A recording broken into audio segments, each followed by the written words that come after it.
जिंदगी मैं तुझी पे मिटाऊंगा, मर के तुझको ही तुझसे चाहूंगा यारा,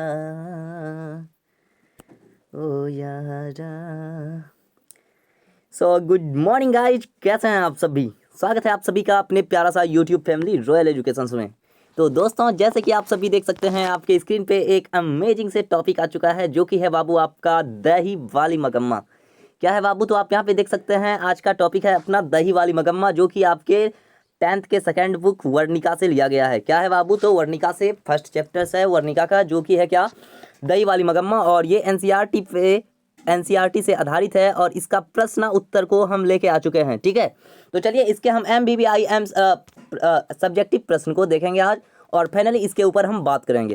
ठीक है, तो आप यहाँ पे देख सकते हैं, आपका फर्स्ट क्वेश्चन आ जाता है बाबू कि रंगप्पा कौन था। क्या था बाबू, तो रंगप्पा कौन था, तो इसके बारे में आज बात करा गया है।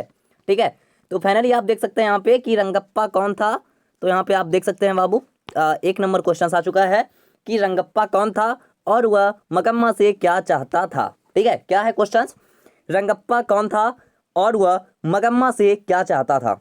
तो आपका उत्तर आ जाता है बाबू, क्या, रंगप्पा जो था वो एक, इस कहानी का, क्या, दही वाली मगम्मा कहानी में रंगप्पा जो था बाबू, ये एक क्या था, तो ये एक जुआरी था। क्या था, जुआरी जुआरी जुआरी। अब ये जुआरी किसे बोलते हैं, रे जल्दी से कमेंट करके बताएगा कि ये जुआरी किसे बोलते हैं।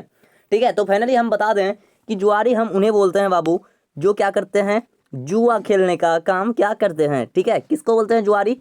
तो जो जुआ खेलने का काम क्या करता है, उसी को बोलते हैं हम क्या, तो जुआरी बोलते हैं। अब देखिए यहाँ पे, रंगप्पा गांव का एक लंपट और जुआरी था। क्या था बाबू, तो एक जुआरी था, और वह मगम्मा से क्या चाहता था, तो धन चाहता था।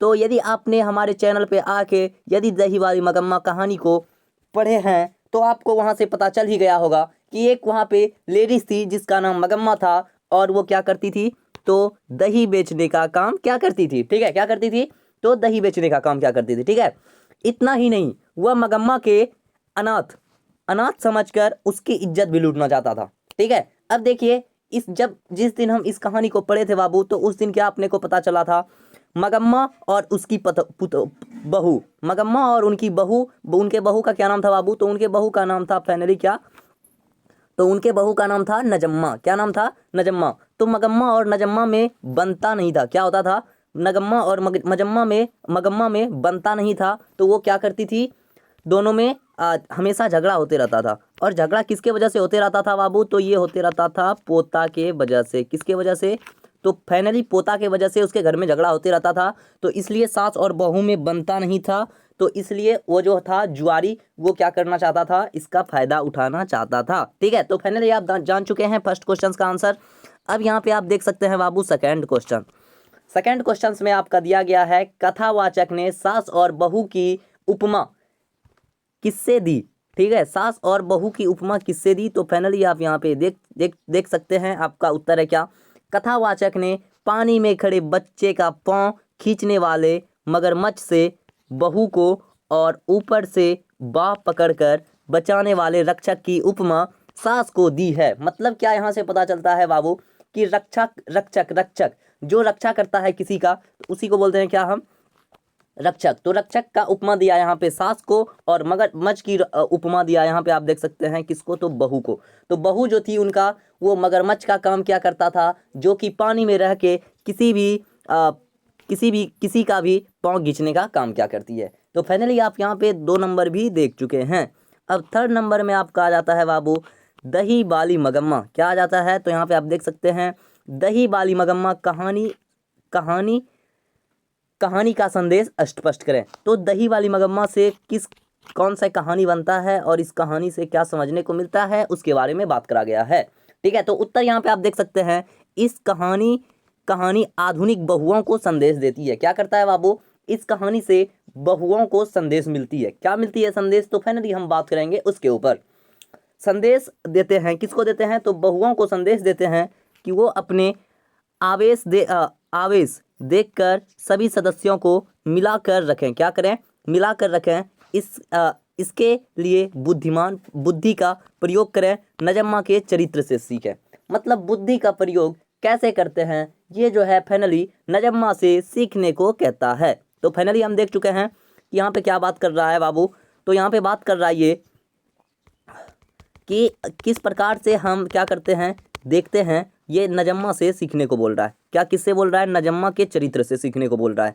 ठीक है, नजम्मा ने किस तरीके से अपने सास को क्या करा, अपने साइड में मिलाया, उसी के बारे में यहाँ पे बात कर रहा है। ठीक है, अब यहाँ पे आप 4th नंबर क्वेश्चन देख सकते हैं। 4th नंबर में आपका है बाबू क्या, इस कहानी से क्या है। 4th नंबर में आप यहाँ पे देख सकते हैं। 4th नंबर में आपका फाइनली आ चुका है क्वेश्चन।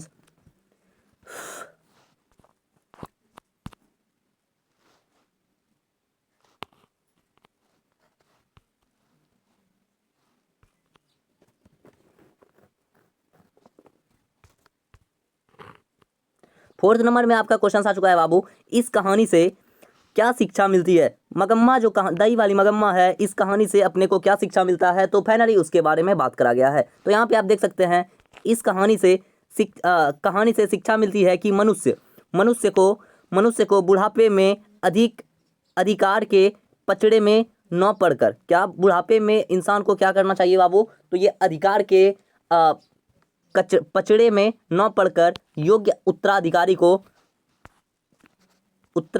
क्या करें, उत्तराधिकारी को स्वयं अधिकार सौंप देना चाहिए। क्या करना चाहिए? उत्तराधिकारी को अधिकार सौंप देना चाहिए, जिससे न समाज में उपहास और न ही मूर्खों की दाल ही गले। ठीक है, तो फाइनली हम यहाँ से जान चुके हैं बाबू कि जब इंसान कोई बूढ़ा हो जाता है तो फाइनली उनको क्या करना चाहिए, उनका ये कर्तव्य बनता है कि अपने घरों में जो सबसे मेन उत्तराधिकारी होता है, जिनको घर चलाने का क्या होता है, जो घर चला सकता है, उसको क्या कर दे, जिम्मेवारी क्या कर दे बाबू, तो सौंप दे। तो फाइनली हम यहाँ से 4th नंबर को भी देख चुके हैं। अब आप देख सकते हैं यहाँ पे 5 नंबर में। 5 नंबर में आपका क्वेश्चन आ चुका है बाबू, शीर्षक की सार्थकता स्पष्ट करें। शीर्षक की सार्थकता को स्पष्ट करने बोल रहा है। तो चलिए यहाँ पे आप देख सकते हैं इसका उत्तर क्या आ जाता है। इस कथा का मुख्य पात्र है मगम्मा। उसी को लेकर मांझी कहानी प्रारंभ करती है और सर्वत्र वह बनी रहती है। ठीक है, तो यहाँ पे हम देख चुके हैं कि ये क्या हो जाता है, इसका मुख्य पात्र जो होता है कौन होता है बाबू, तो मगम्मा होता है, और उसी को मांझी के नाम से जानते हैं और उसी से प्रारंभ होती है इस कहानी। हाँ, तो यहाँ पे आप देख सकती है उसकी दही बेचने की क्रिया भी उद्योपांत, अतः दही वाली मगम्मा बहुत ही उचित शीर्षक है। क्या हो जाता है, दही वाली जो मगम्मा है, ये वाला शीर्षक जो है क्या है बाबू, तो ये बहुत ही परफेक्ट बैठता है। तो फाइनली हम यहाँ पे 5 नंबर क्वेश्चंस को भी देख चुके हैं बाबू। तो अब आपका क्वेश्चन आ जाता है 6 नंबर।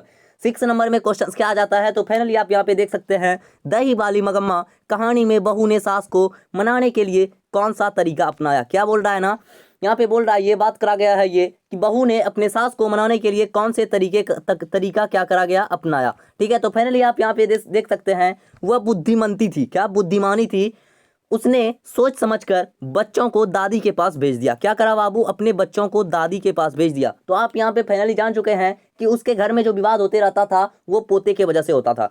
क्यों होता था? क्योंकि एक दिन नजम्मा ने अपने बेटे को बहुत ही पीटा और उसके सास को क्या सहा नहीं गया। क्या हुआ बाबू, उसके सास ने उस चीज को क्या नहीं सह सका और अपने पुतहू को बोला, क्यों रे राक्षसी, इतनी छोटे से इतने प्यारे से बच्चे को तुम क्यों पीट रही है। बस इसी बात को लेकर क्या उसके घर में बहुत बहुत बहुत ज़्यादा विवाद हो गया।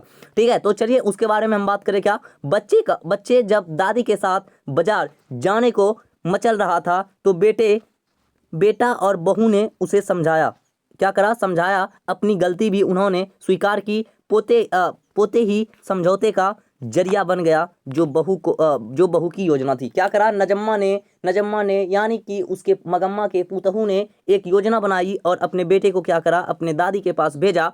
और फिर से क्या हुआ, वो जो है परिवार जो टूटा हुआ था, जो बिखरा हुआ था, वो फिर से क्या हो गया, एक हो गया और अच्छे से जिंदगी क्या करने लगा, व्यतीत करने लगा। ठीक है, अब देख सकते हैं आपके 7th नंबर में क्वेश्चन आ चुका है बाबू नेक्स्ट, जो कि है क्या, दही वाली मगम्मा कहानी का कथावाचक कौन है। ठीक है, क्या आ जाता है, कथावाचक कौन है। तो चलिए इसका हम देखते हैं आंसर बहुत ही बेहतरीन तरीके से। तो ये क्या है बाबू आपका, इस कहानी का कथावाचक बेंगलुरु की रहने वाली एक संभ्रांत महिला थी। क्या थी? बेंगलुरु में रहने वाली एक महिला थी जिसे मगम्मा या फिर माँ जी कहती थी। माँ जी कहते हैं। क्या उनका नाम क्या था? मगम्मा था और उनको हम प्यार से बोलते थे क्या? माँ जी। वह अंधविश्वासों से दूर समझदार थी। क्या थी वो? अंधविश्वासों से दूर और समझदार भी थी तथा शारीरिक और परिस्थितियों को भली भांति समझती थी। क्या वो परिस्थिति को बहुत ही अच्छे तरीके से समझती थी। तो चलिए आपका 7वां नंबर भी बाबू फिनिश हो चुका है। अब देख सकते हैं आपके नेक्स्ट क्वेश्चन आपका आ चुका है जो कि है 8 नंबर। और ये क्या है बाबू? तो यहाँ पे आप देख सकते हैं, मगम्मा का अपनी बहू के साथ किस बात को लेकर विवाद होते रहता था? कौन बात से विवाद होते था उसके गरबा में, उसी के बारे में बात करा गया है। ठीक है, तो फाइनली आपका आंसर देख चुका है बाबू, यहाँ पे स्क्रीन पे आ चुका है जो कि है क्या? मगम्मा का अपनी बहू के साथ अधिकतर या अधिकार को लेकर विवाद होते था। क्या लेके विवाद होते रहता था? तो फाइनली अधिकार को लेकर विवाद होते था। अधिकार को लेकर विवाद होता था। मगम्मा अपने पोते और बहू पर अपना अधिकार बनाए रखना चाहती थी। क्या करना चाहती थी? अपने बहू और अपने पोते पे अधिकार बनाए रखना चाहती थी, जिससे उसकी बहू मानने को तैयार नहीं थी। क्या? उसके बहू को ये क्या था? स्वीकार नहीं था कि अपने सास का उन पे अधिकार हो, उनके बच्चे पे अधिकार हो। ठीक है, तो फाइनली इन्हीं के कारण उसके घर में क्या होते रहता था? तो बाबू यहाँ पे देख सकते हैं विवाद का कारण यही था। क्या था कारण? तो अधिकार ही विवाद का कारण था। ठीक है, तो अब चलिए आपका नेक्स्ट क्वेश्चन आ चुका है जो कि नेक्स्ट क्वेश्चन है 9th नंबर। और 9th नंबर में क्या दिया है बाबू? मगम्मा का चरित्र चित्रण करें। क्या? मगम्मा का चरित्र को चित्रण करें। अब ये मगम्मा का चरित्र कैसा था? फाइनली उसके ऊपर बात करा गया है। ठीक है, तो आप यहाँ पे देख सकते हैं 9th नंबर क्वेश्चन आ चुका है जो कि है, मगम्मा गांव की सीधी सादी नारियों का प्रतिनिधित्व करती है। किसकी? तो गांव के सीधी सादी नारियों का प्रतिनिधित्व करती थी। यहाँ पे आप देख सकते हैं प्रतिनिधित्व करती थी। ठीक है, तो फाइनली आप यहाँ पे देख सकते हैं। और आज गांव शहर सभी जगहों में मगम्मा का प्रतिमूर्ति मिलती है। वह अपमान और कष्ट सहकर भी प्रतिष्ठा से रहना चाहती थी। कैसा? कष्ट और दुख को सहकर भी प्रतिष्ठा से रहना चाहती थी। वह बेटे और बहू और पोते पर अपना क्या स्वतः सरमंद यानी कि अपना अधिकार क्या करना बनाए रखना चाहती थी। इस प्रकार वह एक भारतीय नारी है जो सम्मान के साथ जीना चाहती है। तो उनका चरित्र बाबू कुछ ऐसा ही था जो कि क्या यानी कि इज्जत के साथ ही क्या जीना चाहती थी और अपने घर में अपना अधिकार जमाए रखना चाहती थी। ठीक है, तो फाइनली आप 9th नंबर भी क्वेश्चन देख चुके हैं। और आपका अंतिम और लास्ट क्वेश्चन आ चुका है बाबू जो कि क्या है? 10th नंबर है। और 10th नंबर में क्या है? तो यहाँ पे आप देख सकते हैं, मगम्मा और नजम्मा में कौन अधिक बुद्धिमंती है? तो फाइनली आपका ये क्वेश्चन आ जाता है कि मगम्मा और नजम्मा में अधिक कौन बुद्धिमंती है। तो यहाँ पे आप देख सकते हैं दोनों नारियों अधिकार के लिए झगड़ती है, किंतु नजम्मा अपनी नाटकीय योजना से उन्हें परास्त कर यहाँ तक कि दही बेचने वाला आय का साधन भी उसके हाथों से खुशी खुशी ले लेती है। अतः यह व्यवहार से कथाकार ने नजम्मा को मगम्मा से अधिक बुद्धिमंती कहा गया है। तो कौन हो जाता है नजम्मा से अधिक बुद्धिमंती? कौन? यानी कि उनका सास हो जाता है।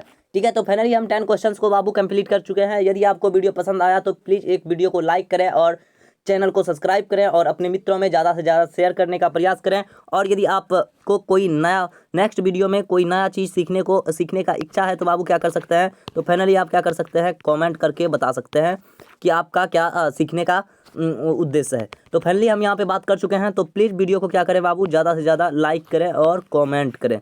ठीक है, और कमेंट करके आप बता सकते हैं आपको किस सब्जेक्ट में सबसे ज़्यादा रुचि है और कौन सब्जेक्ट में आपको सबसे ज़्यादा डर लगता है। तो फाइनली उस सब्जेक्ट को हम क्या करने का बहुत ही आसान तरीके से समझाने का और बनाने का प्रयास करेंगे। तो चलिए मिलते हैं नेक्स्ट वीडियो में। तब तक के लिए जय हिंद, वंदे मातरम।